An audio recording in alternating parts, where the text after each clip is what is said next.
അച്ഛൻ്റെ വയലിൻ. കുട്ടികൾ അറിയും മുമ്പ് തന്നെ യുദ്ധം അതിൻ്റെ എല്ലാ പൈശാചികതയോടെയും ആരംഭിച്ചു കഴിഞ്ഞിരുന്നു.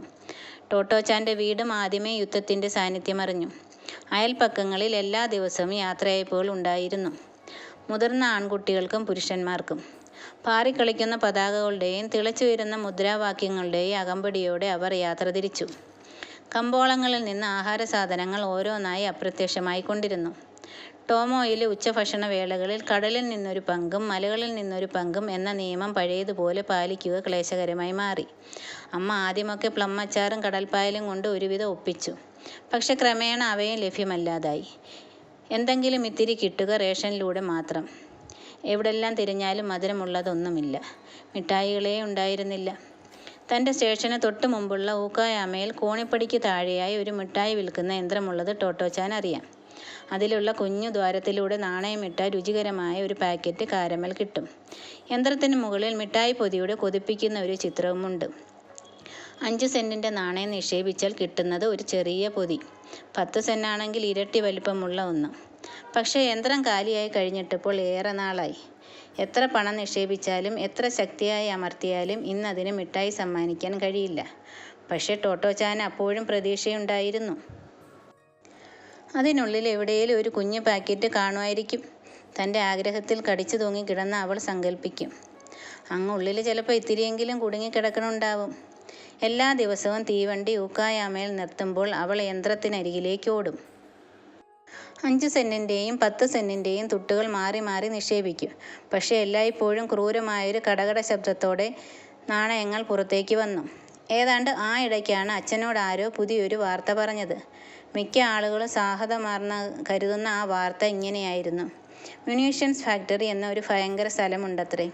യുദ്ധോപകരണങ്ങളും മറ്റും ഉണ്ടാക്കുന്ന അവിടെ ചെന്ന് വയലിനിൽ ആവേശകരമായ യുദ്ധകാല സംഗീതം ആലപിച്ചാൽ അച്ഛൻ ആവശ്യമുള്ള അരിയും പഞ്ചസാരയും മറ്റു സമ്മാനങ്ങളും കിട്ടുമത്രേ.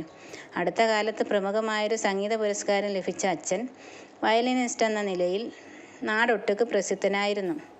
ആയുധശാലയിൽ പാടാൻ പോയാൽ കുറേയധികം പാരിതോഷികങ്ങളും സൗജന്യങ്ങളും ഉറപ്പായി ലഭിക്കുമെന്ന കാര്യം ചില സുഹൃത്തുക്കളാണ് അദ്ദേഹത്തെ അറിയിച്ചത്. എന്ത് തീരുമാനിച്ചു? അമ്മ അച്ഛനോട് തിരക്കി. നിങ്ങൾ പാടാൻ പോവുകയാണോ? സംഗീതമേളകൾ ഒന്നിനൊന്ന് വിരളമായി കൊണ്ടിരിക്കുകയായിരുന്നു. കൂടുതൽ ആളുകൾ യുദ്ധമുന്നണിയിലേക്ക് വിളിക്കപ്പെട്ടു. അക്കൂട്ടത്തിൽ ധാരാളം പാട്ടുകാരും വാദ്യവിദഗ്ധരും ഉൾപ്പെട്ടിരുന്നു. അച്ഛൻ്റെ ഓർക്കസ്ട്രയിൽ ആളെണ്ണം കുറഞ്ഞു വന്നു. റേഡിയോ പ്രക്ഷേപണമാകട്ടെ ഏതാണ്ട് പൂർണ്ണമായി തന്നെ യുദ്ധവുമായി ബന്ധപ്പെട്ട പരിപാടികൾക്കായി മാറ്റിവെക്കപ്പെട്ടിരുന്നു. അങ്ങനെ അച്ഛനും കൂട്ടർക്കും അധികം ജോലിയൊന്നുമില്ലെന്നായി. ഇത്തരമൊരവസ്ഥയിൽ ഏതുതരം കച്ചേരിക്കുള്ള ക്ഷണം വാസ്തവത്തിൽ സ്വീകരിക്കേണ്ടതാണ്? മറുപടി പറയും മുമ്പ് അച്ഛൻ അല്പനേരം ആലോചിച്ചു. ശേഷം മെല്ലെ പറഞ്ഞു, ആ നെറികെട്ട സംഗീതം എൻ്റെ വയലിനിൽ കേൾപ്പിക്കാൻ ഞാൻ ഇഷ്ടപ്പെടുന്നില്ല. അതൊഴിവാക്കുന്നതാണ് നല്ലത്. അമ്മ അത് ശരിവെച്ചു. ഞാൻ ഏതായാലും എതിർക്കുമായിരുന്നു. ഭക്ഷണം എങ്ങനെയും നമുക്കുണ്ടാക്കാമല്ലോ. ആഹാരത്തോടുള്ള ടോട്ടോച്ചാൻ്റെ നിഷ്കളങ്കമായ ആർത്തി അച്ഛനറിയാം. അവസാനിക്കാത്ത കൊതിയോടെ മിഠായി വിതരണ യന്ത്രത്തിൽ അവൾ പതിവായി നാണയമിടാറുണ്ടെന്ന കാര്യവും അദ്ദേഹം മനസ്സിലാക്കിയിരുന്നു.